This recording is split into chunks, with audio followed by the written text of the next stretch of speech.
de la Biblia, Filipenses. Vamos a continuar con Filipenses.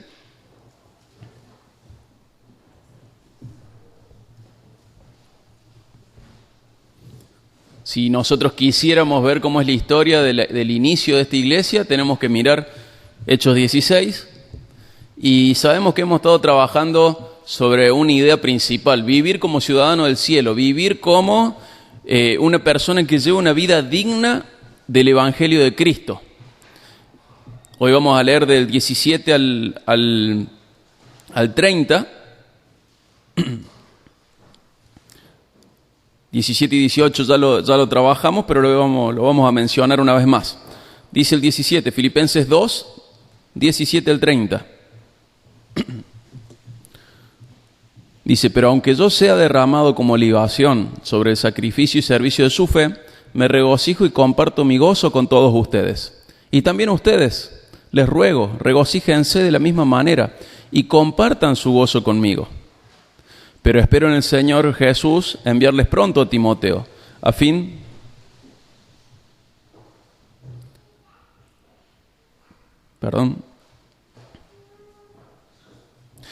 de que yo también sea alentado al saber de la condición de ustedes. Pues a nadie más tengo del mismo sentir y que esté sinceramente interesado en el bienestar de ustedes. Porque todos buscan sus propios intereses, no los de Cristo Jesús. Pero ustedes conocen los probados méritos de Timoteo, que sirvió conmigo en la propagación del Evangelio como un hijo sirve a su padre.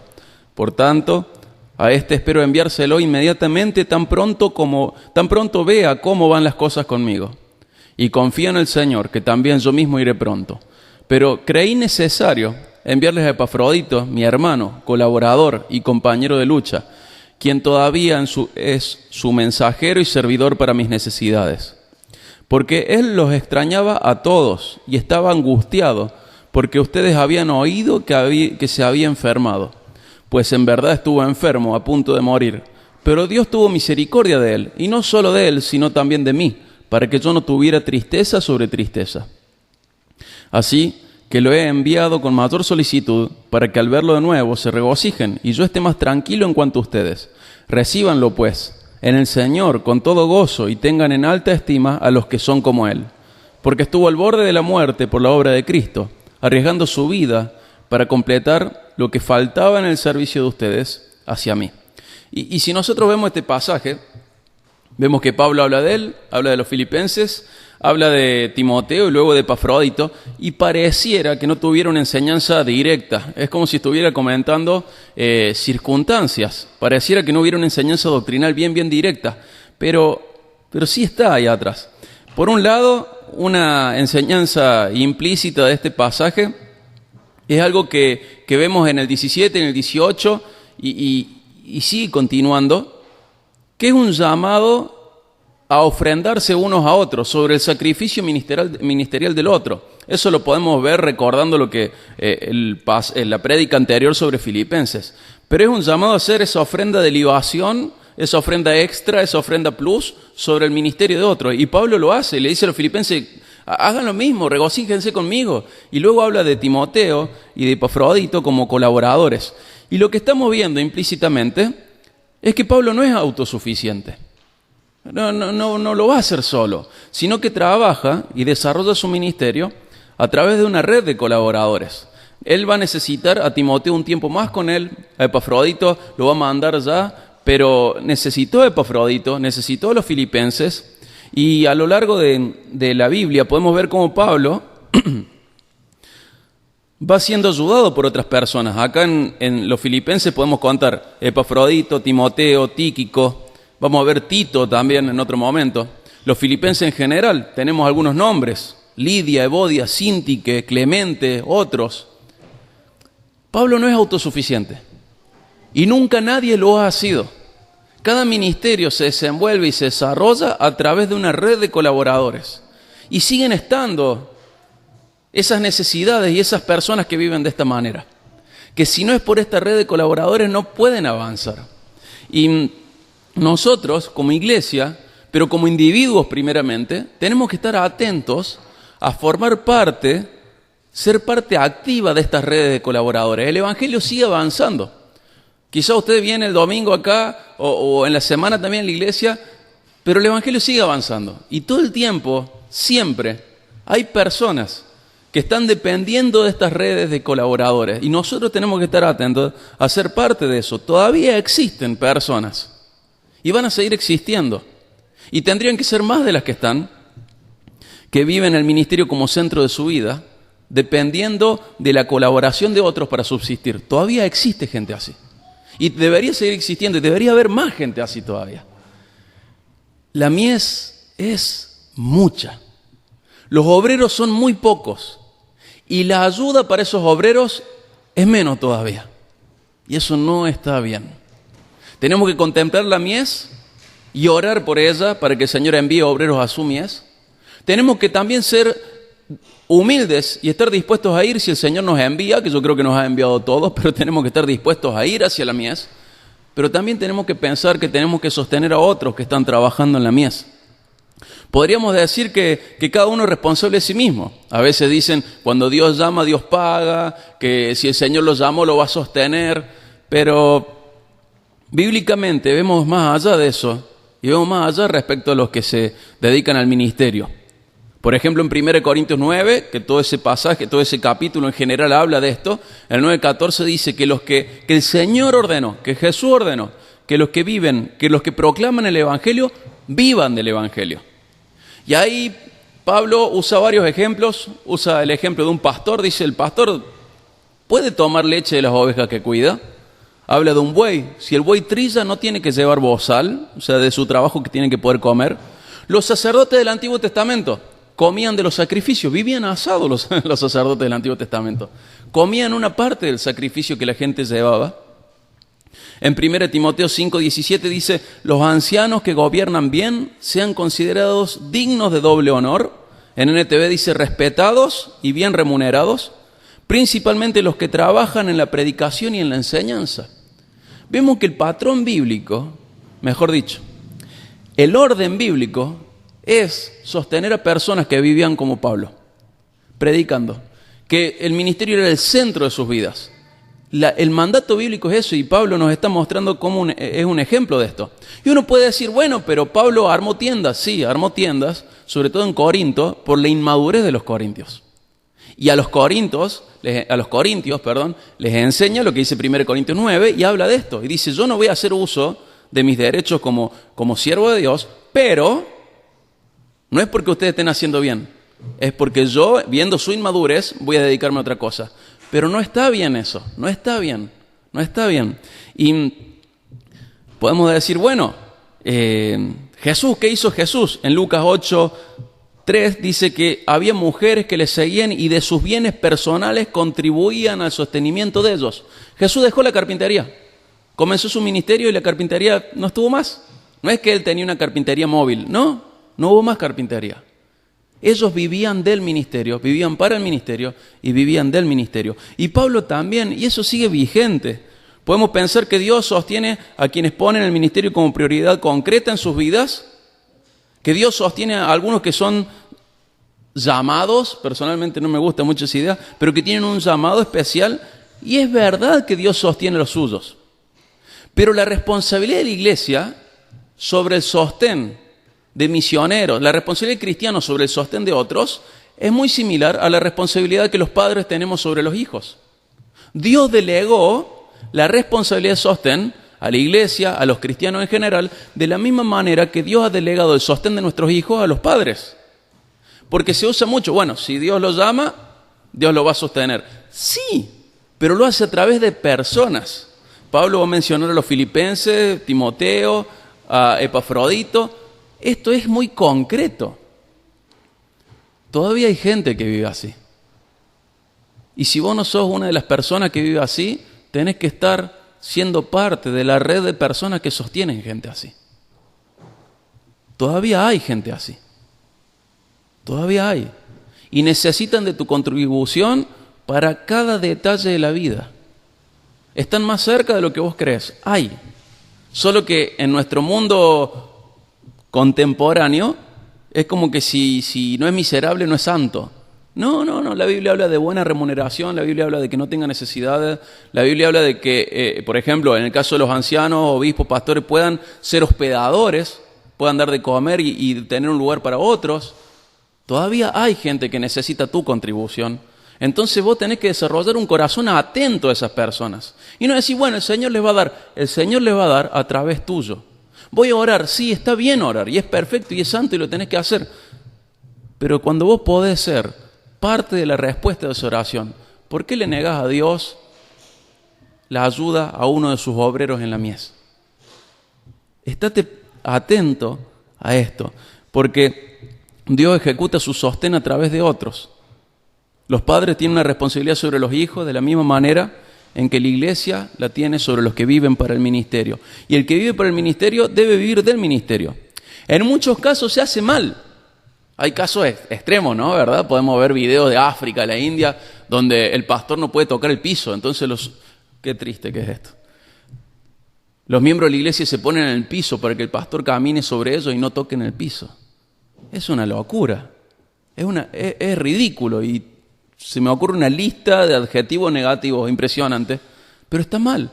Pero porque otros lo hagan mal, no significa que nosotros no lo tengamos que hacer. Tenemos que estar pendientes. Pastores, misioneros, gente que se dedica a la obra, tienen que estar en nuestro corazón, más allá de nuestras oraciones, tienen que estar en nuestro corazón para que nosotros estemos atentos a ellos y sus necesidades. Es como decir que no se tiene que hacer porque otros lo hacen mal, es como pensar que no podemos evangelizar porque otros lo hacen mal, o que no podemos congregarnos porque otros lo hacen mal, o que no podemos predicar porque otros lo hacen mal. No. Estos son mandamientos vigentes. Son mandamientos vigentes que impactan la vida de iglesia, impactan la vida doméstica, impactan la economía familiar y son mandamientos vigentes. Y esta es la enseñanza implícita y secundaria de este pasaje, que el Evangelio avanza a través de la colaboración de todos. Pero hay otra enseñanza que es también implícita, pero más directa y principal. Si nosotros miráramos este pasaje, desde el 2.5 en adelante, Pablo muestra a alguien como el modelo a seguir. ¿Recuerdan? Hallen ustedes este mismo sentir, el cual hubo en Cristo Jesús. Entonces Pablo pone a Jesús como ejemplo a seguir. Pero luego el 17 y 18, Pablo se está poniendo a sí mismo como ejemplo a seguir. Pero luego, el 19 al 24, vemos que Pablo encomienda a Timoteo mostrándolo como un ejemplo a seguir, porque es ejemplo de alguien que sigue el ejemplo de Pablo, y Pablo es alguien que sigue el ejemplo de Jesús. Y del 25 al 30, Pablo encomienda a Epafrodito, mostrándolo como un ejemplo a seguir, porque es ejemplo de alguien que sigue el ejemplo de Pablo, quien es alguien que sigue el ejemplo de Jesús. ¿Qué nos está diciendo este texto? Pablo está mencionando a personas que los filipenses conocían, para que los filipenses pudieran ver ejemplos cercanos de personas comunes que podían tener la actitud de Cristo, que es la que se espera de los filipenses y de todos los cristianos. Porque a veces miramos la vida de Jesús y decimos, pero él era Dios. Y lo vemos a Pablo y decimos, pero él era apóstol de Cristo. ¿Y Timoteo? ¿Y Epafrodito? ¿Y los filipenses? La idea es que veamos que la actitud de Cristo, si el cristiano es humilde, puede desarrollar la actitud de Cristo. Si es orgulloso, no. Si es rebelde a la voz de Dios, no. Si su Dios es el dinero, si su Dios es la familia, si su Dios es el trabajo, no. Si su Dios es Cristo, se va a desarrollar esta actitud en personas de carne y hueso como ellos, como nosotros. Este pasaje hace una relación directa entre lo que es el Evangelio y el día a día. Según nuestra comprensión del Evangelio, va a ser nuestra vida cotidiana. Si nosotros creemos que una vida centrada o digna del Evangelio, del llamado que hemos recibido, es solo digno de venir el domingo a la mañana, es porque tenemos una comprensión del Evangelio muy triste y poco valiosa. Si nosotros vemos que el Evangelio impacta todos nuestros días, es porque realmente estamos comprendiendo y empezando a valorar ese Evangelio por el cual hemos sido salvos. Pero esto es muy fuerte. Es muy fuerte. Porque si esto es lo correcto, significa que la mayor parte de nuestras vidas está mal. ¿Y qué vamos a hacer? ¿Vamos a hacer cuenta que no pasa? ¿Vamos a tomar los desafíos? ¿Vamos a llevarlo a un plano emocional y no a un plano práctico y concreto? ¿Van a enojarse conmigo porque leo estas partes en vez de leer otras? ¿Qué vamos a hacer? Yo personalmente me preocupo por esta iglesia, por la Iglesia Bíblica del Camino. Algunos han llegado a esta congregación porque ahora creen cosas que antes no creían. Entonces vienen acá y dicen, mira, estamos de acuerdo con ustedes, entonces venimos para acá. Otros han llegado porque creen lo mismo que creemos nosotros y dicen, bueno, tenemos la misma confesión de fe, venimos. Otros han llegado por otros motivos, a veces han dejado sus iglesias y eso no está mal. Muchas veces está bien y es lo más necesario, lo más correcto, lo más sabio, lo más santo. Pero, ¿cuántos han cambiado su manera de ser cristianos? Porque si el cristianismo que llevaban antes es el mismo que llevan acá, en realidad no hemos logrado nada. Esto en lo personal a mí me entristece mucho porque veo que el porcentaje de personas en nuestra congregación comprometidas con la Gran Comisión es muy bajo. La Gran Comisión es enseñar todo lo que Jesús enseña y es para todos. Y hay que involucrarse en la Gran Comisión y hay que involucrarse en la iglesia local en todo sentido, entendiendo que la familia de la fe es de importancia extrema para aquel que nació de nuevo. Si nosotros hemos llegado acá porque estamos de acuerdo, pero nuestro cristianismo no ha cambiado, estamos perdiendo el tiempo. Es más, estamos recibiendo solo condenación porque estamos entendiendo más, pero nuestras vidas siguen igual. Simplemente estamos escuchando algo en lo cual asentimos, pero no está lográndose una transformación. Hemos adquirido la parte de la santidad que dice no hagas, pero no hemos adquirido la parte de la santidad que dice hay que hacer esto o hay que hacer aquello, porque esta acción es lo que Dios espera de aquellos que son suyos. Pablo está tratando de que los filipenses lo entiendan y lo entendieron. Y los filipenses son puestos de ejemplo a otras iglesias por esto. No sé de dónde sacamos que esta generación tiene menos responsabilidad sobre la Gran Comisión que las generaciones anteriores. Cuando tenga tiempo voy a servir a Dios. ¿Se acuerdan en Lucas 14 que el Señor llama un banquete y hay 3 excusas? Matrimonio, trabajo y bienes personales. Y están las mismas 3 excusas para no ir al banquete, al encuentro con el Señor. 2000 años después. Y estas partes de la palabra son como una semilla que cae en una piedra y rebota. Y no nos gusta un Dios que nos pida que vivamos para Él, que llevemos vidas dignas del Evangelio. No de una moral más o menos buena. Adquirir la parte de los mandamientos, la obediencia que tiene que ver con los mandamientos, no solo con las cosas que no tengo que hacer, sino también con las cosas que sí tengo que hacer. Tener la actitud de Cristo. Despojate de todos tus derechos para servir a otros. Comenzá de poquito. Hoy no vas a ser a la estatura de Cristo, pero hoy deberías ser más alto, más parecido a Jesús que ayer. Y tenés que empezar a crecer en esto. Y tu vida, a la edad que hoy tenés, no puede ser igual que tu vida el año que viene. Debería ser más santo, más consagrado, más parecido a Jesús, más desprendido de lo tuyo y más prendido a Cristo. Tiene que cambiar tu vida lo que estamos leyendo. Yo ruego a Dios de que no seamos una iglesia indiferente a su palabra, que no seamos indiferentes al cristianismo que Dios define. Filipenses a mí me está impactando tanto, porque entiendo que el cristianismo según Dios es muy diferente al cristianismo que yo escuché, inventé y prediqué. El cristianismo según Dios es radical, es fundamental, va a las bases de todo. Dice, mira, ¿realmente estás viviendo de esta manera o no? Y Filipenses como que va uniendo esta idea con tu salvación, no con tu salvación, con tu seguridad de salvación. Dice, ¿estás seguro que sos salvo? Una y otra vez Filipenses te pregunta esto. ¿Estás seguro que sos salvo? A ver tus obras. No, pero yo siento dentro mío. Sí, pero Pablo dice, no nos vamos a agarrar de eso. Hoy, ¿tenés una actualización de la seguridad de tu salvación? ¿Por tu agenda? ¿Por tus obras? ¿Por tus pasiones? ¿Por qué te calentas? ¿Por qué te enojas?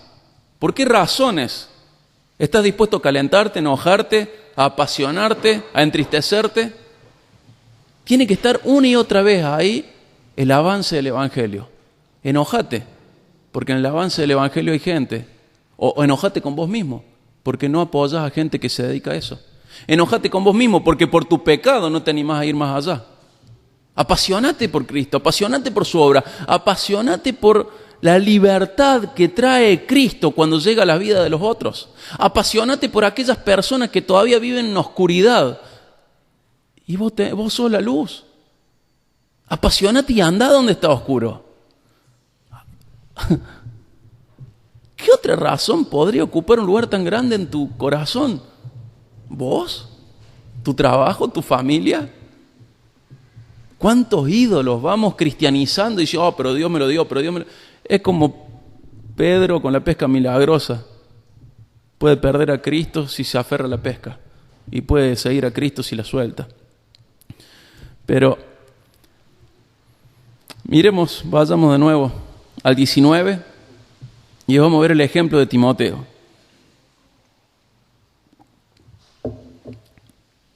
Dice el 19: pero espero en el Señor Jesús enviarles pronto a Timoteo, a fin de que yo también sea alentado al saber de la condición de ustedes.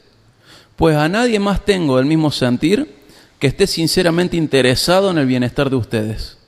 Porque todos buscan sus propios intereses, no los de Cristo Jesús. ¿Ven ese antagonismo ahí?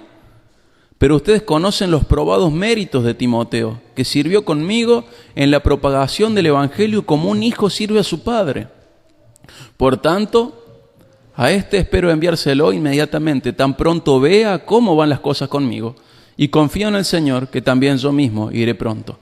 Y este pasaje nos deja ver cosas de Timoteo. Una de las cosas principales es que se preocupa por el bienestar de los demás. ¿En dónde estaba Pablo? Pablo estaba preso.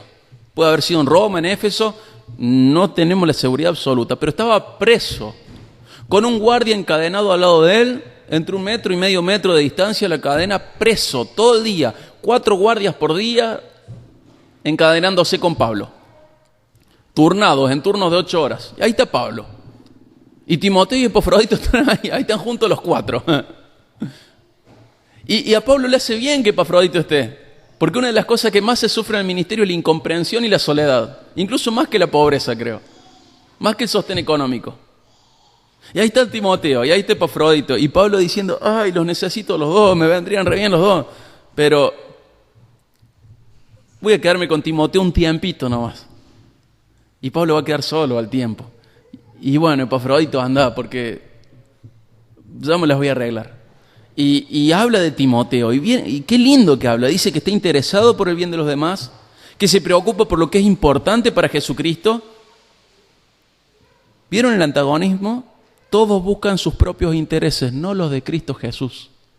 ¿Cuáles son los intereses de Cristo Jesús? ¿Tus títulos? ¿Tus posesiones? ¿Que vos cambies el auto? ¿Esos son los intereses de Cristo Jesús?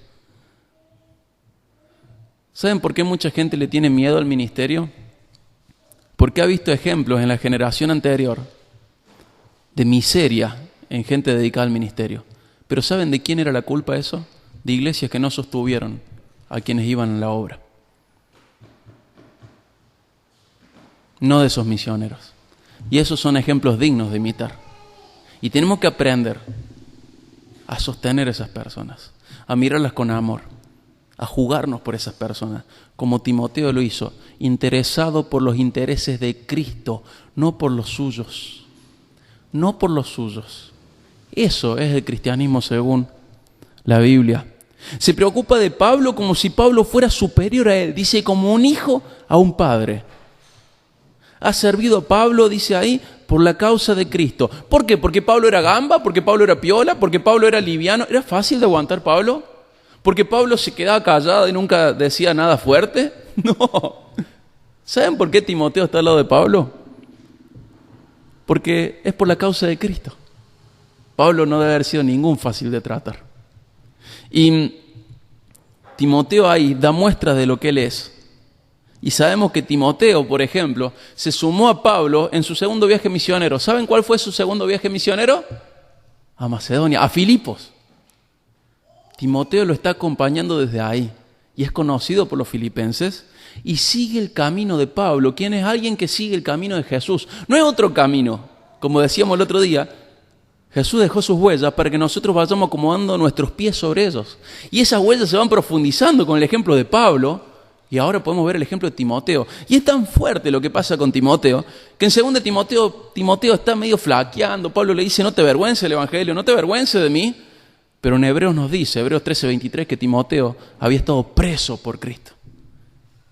Ese Timoteo que era medio, por ahí ya estaba medio flojo, preso por Cristo. Porque aprendió a caminar sobre esas mismas huellas que una y otra persona han transitado y que vos deberías transitar y desear transitar.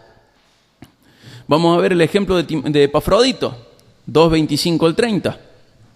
Vamos a ver cómo Pablo lo muestra como un ejemplo a seguir, porque es el ejemplo de alguien que sigue a Pablo y es el ejemplo de alguien que sigue a Cristo. Dice el 25, pero creí necesario enviarles a Epafrodito, mi hermano, colaborador y compañero de lucha. Imagínate que Pablo hable así de vos. Qué lindo, ¿no? Hermano, colaborador, compañero de lucha, quien también es su mensajero, le dice la iglesia de los filipenses, y servidor para mis necesidades, porque él los extrañaba a todos y estaba angustiado porque ustedes habían oído que se había enfermado. Pues en verdad estuvo enfermo, a punto de morir, pero Dios tuvo misericordia de él, y no solo de él, sino también de mí, para que yo no tuviera tristeza sobre tristeza. Así que lo he enviado con mayor solicitud, para que al verlo de nuevo se regocijen, y yo esté más tranquilo en cuanto a ustedes. Recíbanlo, pues, en el Señor, con todo gozo, y tengan en alta estima a los que son como Él. Porque estuvo al borde de la muerte por la obra de Cristo, arriesgando su vida para completar lo que faltaba en el servicio de ustedes hacia mí. Qué lindo este hermano Epafrodito. Qué lástima ese nombre, ¿verdad? Te dan ganas de ponerle a un hijo Epafrodito, pero no le vamos a poner. Pero qué lindo ejemplo lo que dice de él. Colabora, lucha, sufre por el ministerio de la proclamación del Evangelio. Sirve a los filipenses. ¿Saben cuál fue el trabajo de Filipenses, de Epafrodito? Los filipenses lo mandaron, ¿y qué hizo Epafrodito? Fue a ayudar a Pablo. Y les lleva la noticia de los filipenses a Pablo. Epafrodito está sirviendo como si fuera esclavo de la iglesia y de Pablo. Está teniendo la actitud de Cristo, ser esclavo de los demás. No porque fuera inferior, no porque no tuviera derechos, no porque no tuviera cosas para hacer, no porque no tuviera una vida igual a la nuestra, sino porque valoraba más a Cristo que la mayoría de nosotros.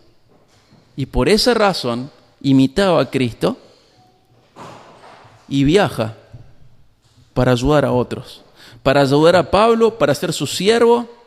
Está viajando. Nosotros tenemos un concepto moderno de viajes. Somos, quizá el último siglo y medio, somos algo nuevo en la humanidad. Viajamos por placer. ¿Qué? ¿Por placer viajas? La humanidad nunca viajó por placer.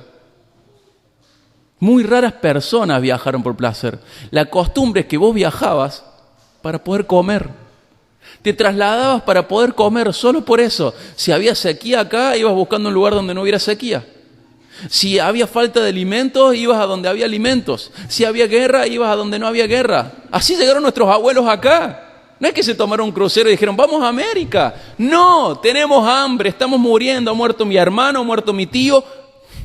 Huyamos de la miseria a América. Y nosotros en los últimos 100, 150 años hemos inventado el turismo. Viajamos por placer. Pero Epafrodito no está diciendo, voy a ver a Pablo, qué lindo, vamos a estar... Epafrodito va a ayudar a Pablo en sus necesidades, en todas las que te imagines. Y viaja por eso. Y se expone. Hoy casi que no viajamos lo que tenemos, papá, si no llevamos una botellita de agua mineral. Se expone a todos los peligros de un viaje, Epafrodito. Agua que no es de su lugar y de ahí en más. Ladrones. Una locura era viajar en esa época. ¿Y Pablo? Bueno, hay que hacerlo. Dios es digno. Pero te va a costar la vida. Así es el ejemplo que nos dio Cristo. Hay que seguirlo. Y no debe haber sido fácil para ninguno de ellos. Sin embargo, lo hicieron. Y él va a viajar. No por placer, sino por obedecer a Cristo. Va a viajar obedeciendo a Pablo ahora de regreso hacia los filipenses. Va a viajar porque tiene deseo de aliviar el corazón de los filipenses, quienes están entristecidos por la enfermedad de Epafrodito. Epafrodito casi muere en este viaje y los filipenses se enteraron y Epafrodito está muy triste. ¿Saben por qué? Porque los filipenses están tristes por él. ¿Se dan cuenta que no es gente que era un robot y decía, bueno, me las banco todas? No, gente que sufre, gente que llora, gente que se angustia. Epafrodito se enfermó y casi muere, cumpliendo su misión dada por los filipenses de ir a ayudar a Pablo. Pablo nunca reprocha este tipo de riesgos. Dios tampoco lo hace. Es más, si leemos la carta a los Corintios, vemos que los alientan. Sembra tu cuerpo. Esa es una idea de Corintios. Sembra tu cuerpo. Dios nunca te dice, no vayas a la iglesia hoy, no vayas a hacer que te vayas a enfermar, no ves que está lloviendo.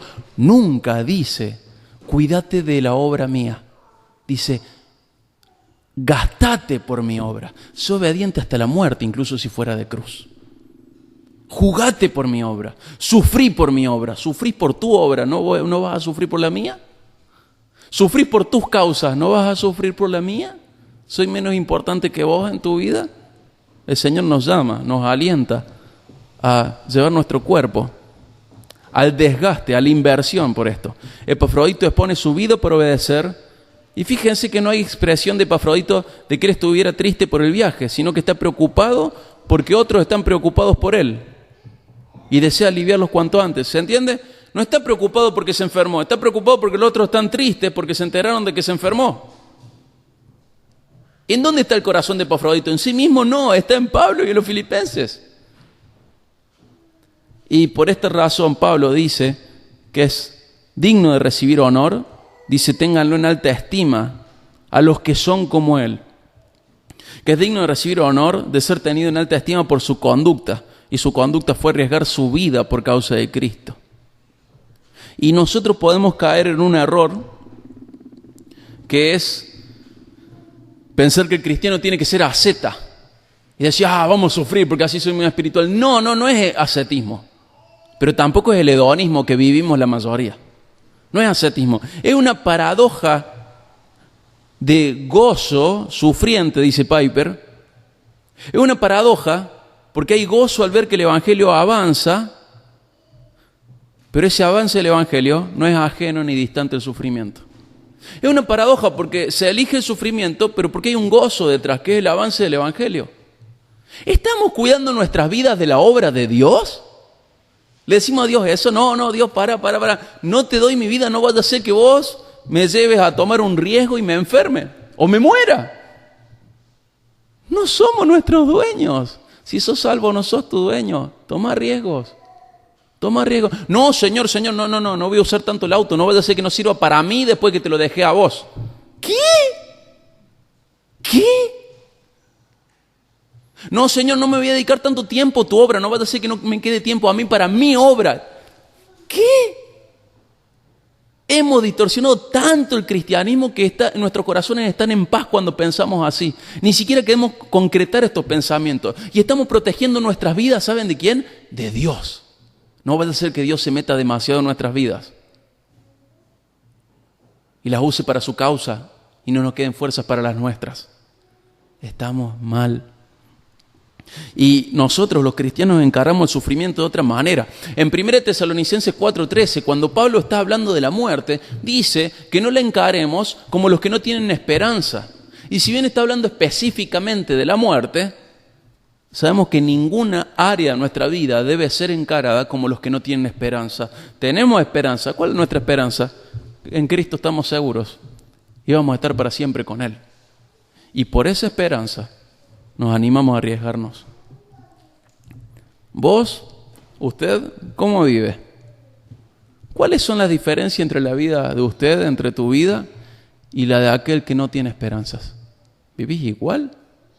Señor, no voy a sostener a tal misionero, a tal pastor, no voy a hacer que después falte plata para mi obra. ¿No tenés esperanzas en Dios? Señor, ¿no vivís como una persona sin esperanza? Vos no podés vivir como una persona sin esperanza. ¿En dónde está tu esperanza? ¿En el recibo de sueldo? ¿En tus títulos? ¿En tu salud? ¿En tu fuerza? ¿En tu juventud? ¿O no, que la juventud se va rápido? Pregúntale a tu rodilla estos días de humedad. ¿O no? ¿En dónde está tu esperanza? Y más allá de lo que digas con tu opinión, tu conducta vale más que tu opinión. Y vos ahí sí podés ver en dónde está tu esperanza. Sobre estos pasajes de Filipenses, Karl Barth dijo, y parafraseo, que lo que le pasó a Timoteo y lo que le pasó a Epafrodito es lo que ocurre cuando un hombre reflexiona sobre los pasajes, sobre Cristo, y no solo reflexiona, sino que vive a la luz de esas verdades y toma decisiones concretas al respecto. ¿Se acuerdan? Hallen ustedes este mismo sentir, el cual hubo en Cristo Jesús, que no aferró como cosa que no estimó como cosa que aferrarse, el ser igual a Dios, sino que se despojó. Y habla de ese descenso voluntario, humillante, en servicio y obediencia al Padre. Y dice que los cristianos deberíamos tener esta actitud. Y cuando Barth ve este pasaje dice, claro, lo que Epafrodito y Timoteo están haciendo es lo que debería hacer cualquier persona que no solo reflexiona sobre la obra de Cristo, sino que deja que esas verdades bíblicas impacten su vida. No podemos ser una iglesia que solo reflexiona. Eso es un fracaso. Tiene que ser una iglesia que hace, una iglesia que se la juega. A Pablo le hubiera venido bien la ayuda de ambos, de Timoteo y de Epafrodito, pero como él había aprendido a poner los intereses de los demás por encima de los suyos, los va a mandar a ambos. Va a prescindir tanto de Epafrodito como de Timoteo, pero en diferentes tiempos. Un tiempito más se va a quedar Timoteo con él. Esto que estoy diciendo no es para que otro ceda frente a tus intereses. No es para que vos les exiges o criticas a otro que no cede frente a tus intereses. Esto es para que vos cedas frente a tus propios intereses y busques los de los otros por encima de los tuyos. Sobre todo de aquellos que se dedican a la extensión del Evangelio. Y sobre todo aquellos que conviven con vos en la misma congregación. No pongas tus propios intereses por encima de los otros. Filipenses es una iglesia hermosa. Le dicen esta carta la carta de lo excelente. Pero creo que el que la tituló no se dio cuenta del problema de división interna que había en Filipenses. Y Pablo está tratando de solucionar este problema poniendo a Cristo como ejemplo, a Timoteo, a Epafrodito, para que Evodia y Sintique dejen de dividir la iglesia por la pelea interna que había en esta congregación. La enseñanza principal de este pasaje es que sí se puede tener la actitud de Cristo. Sí se puede tener la actitud de Cristo. Pablo la tuvo, decía, pero es apóstol de Cristo. Y Timoteo, y Epafrodito, y los filipenses, sí se puede tener la actitud de Cristo. La enseñanza secundaria es que la teología es práctica. Las convicciones teológicas tienen implicancias en la conducta. Recordemos siempre, esto está después de Filipenses 2, 5 en adelante. Mira qué lindo que es Cristo, mira qué admirable, pero no es solo admirable, es imitable. Mira lo que hizo Jesús, cómo me ama, mira lo que... Pero es imitable. Humillate voluntariamente en servicio de otros.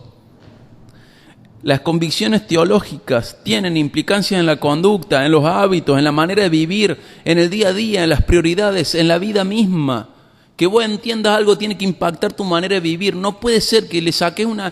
¿Se acuerdan cuando, los más grandes, ¿se acuerdan cuando teníamos que calcar a la luz de una ventana? ¿Se acuerdan varios, verdad? No puede ser que haya un dibujo de nuestra vida y al ponerlo al lado de la ventana y ponemos una persona que no es cristiana, sea igual. Y digamos, solo le falta a Cristo. A nosotros nos está faltando Cristo. Si nuestra semejanza con el otro... Es esa frase nomás. Si somos iguales que una persona que no tiene a Cristo, me porto bien, no fumo, no robo, no tomo, soy honrado, bla, bla, bla, bla, bla, y encima voy a la iglesia y el otro va al club, es lo mismo.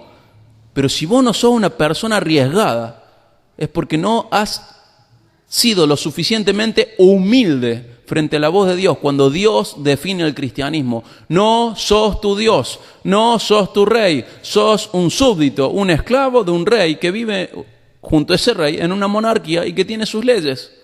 Y él dice, ¿querés seguirme? A todo el que quiera seguirme. ¿Qué le decía Jesús? Sígame.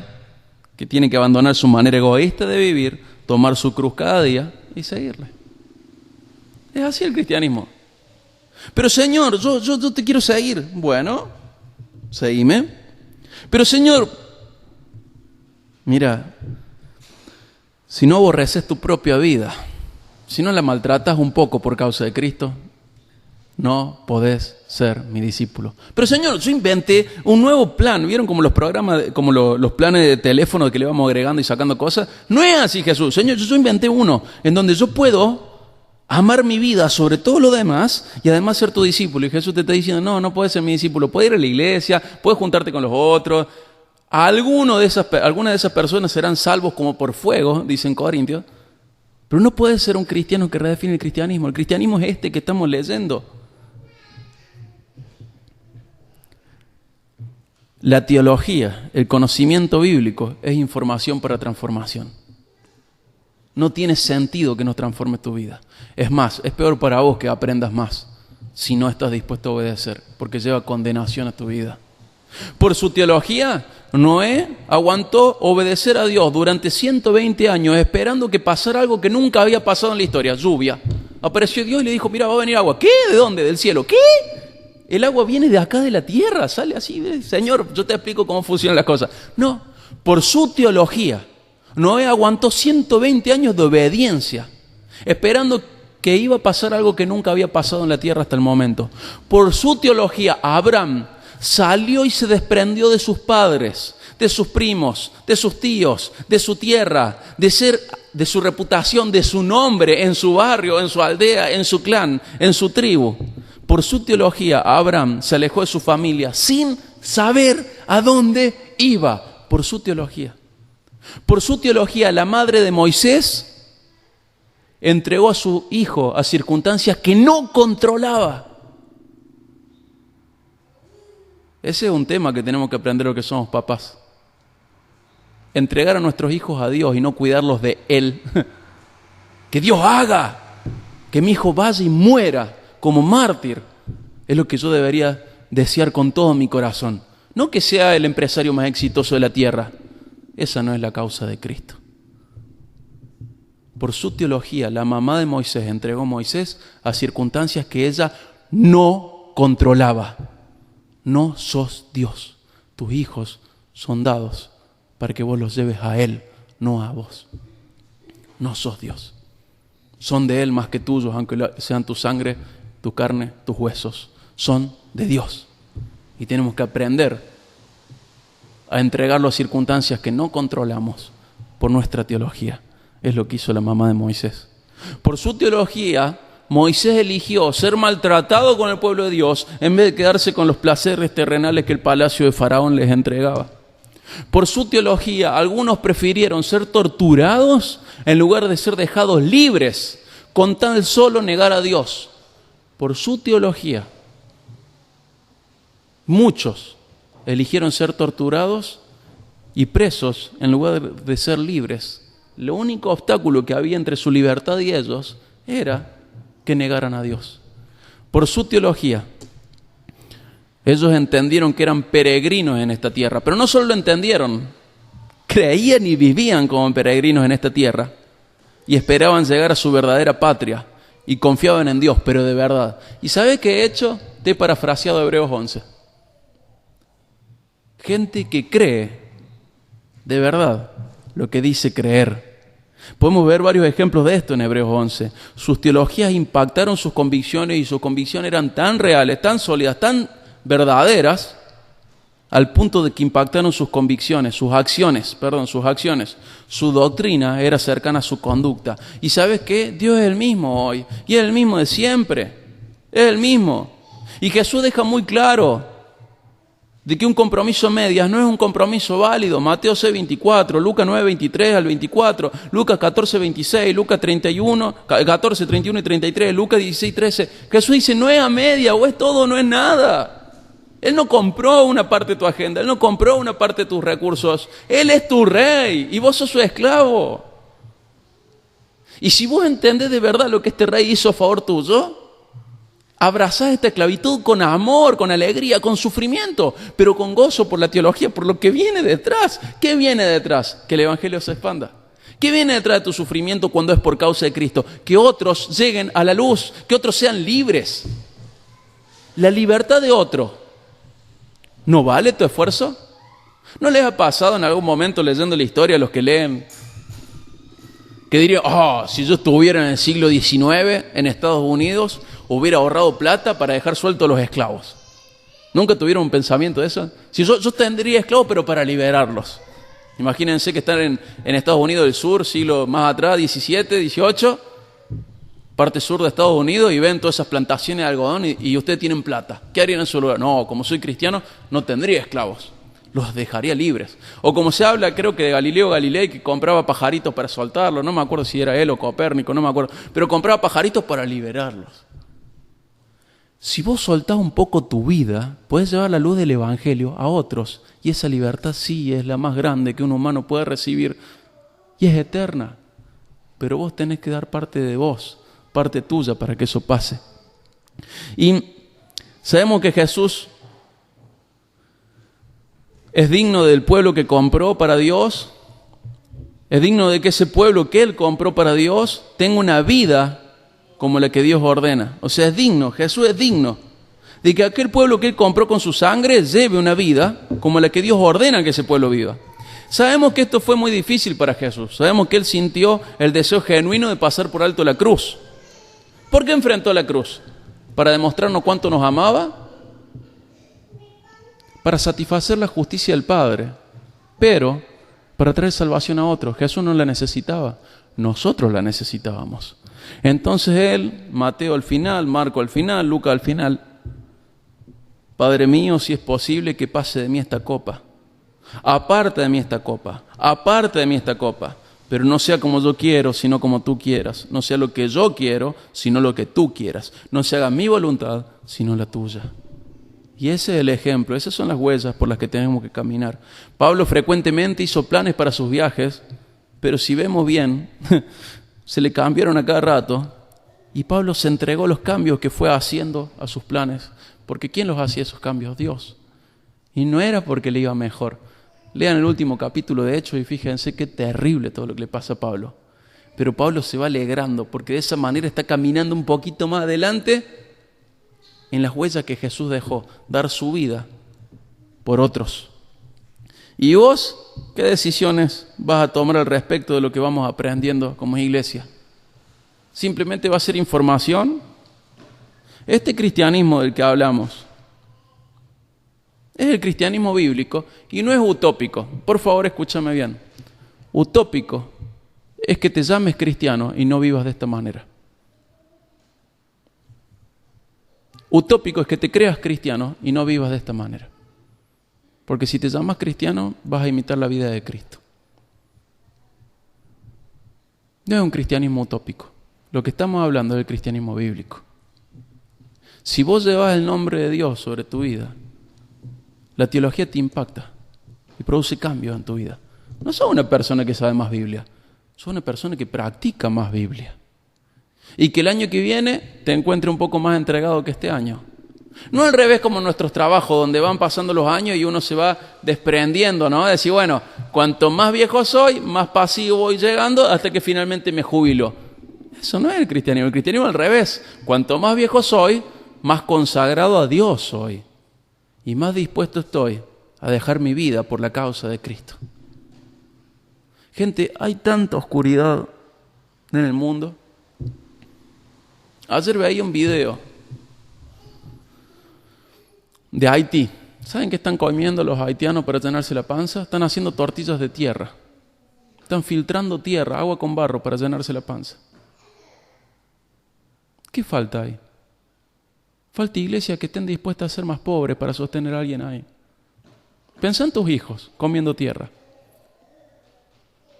A lo mejor vos alguna vez sentiste que no le importabas a nadie. Vos le importa a un montón de gente. Esos chicos deben sentir que no le importan a nadie, que están comiendo tierra, que sus mamás están horneando tierra al sol para llenar la panza a sus hijos. Comiendo tierra, tortillas de tierra. Y eso solo Haití. Lo que está pasando en Nigeria, que al que no matan le cortan la oreja por ser cristiano. ¿Y vos te crees cristiano porque venís el domingo a la iglesia? ¿Porque en tus recreos pensás en Dios? Hermano, ese no es el camino de los salvos. Ese es el camino de los mediocres, de los mentirosos, de los cobardes. Ese es el camino del infierno. Por favor, despertate. Jugate por el Evangelio. Y si esta iglesia, siendo tan chiquita, no te da una plataforma de servicio, porque no hay muchas, buscala. La mía es tanta. Los obreros son tan pocos, tan pocos. Aprende de Timoteo, que era del mismo material que vos. Poné la causa de Cristo primero, no la tuya primero. Y arriesgate. ¿Cuánto crees que vas a vivir en la tierra? Yo ya soy más viejo que mi papá cuando murió. Yo tengo el doble de años que uno de mis mejores amigos de la secundaria cuando murió. ¿De verdad crees que vas a morir de viejo? Y si supieras que vas a morir de viejo, ¿cuáles serían tus memorias? ¿Tus cartones, tus títulos? ¿Cuáles serían tus memorias? ¿Tus éxitos y fracasos económicos? ¿O que puedas decir, he peleado la buena batalla, he guardado la fe? ¿Vas a ser un siervo fiel o vas a ser un siervo mediocre?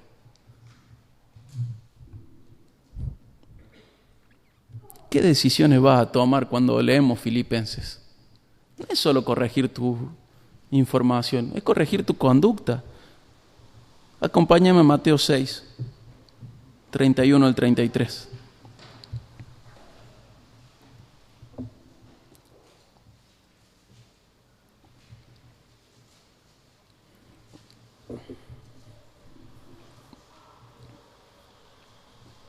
Pensá, mientras tanto, que la mayoría no define al cristianismo. La Biblia define el cristianismo. Fíjate Mateo 6, 31 al 33.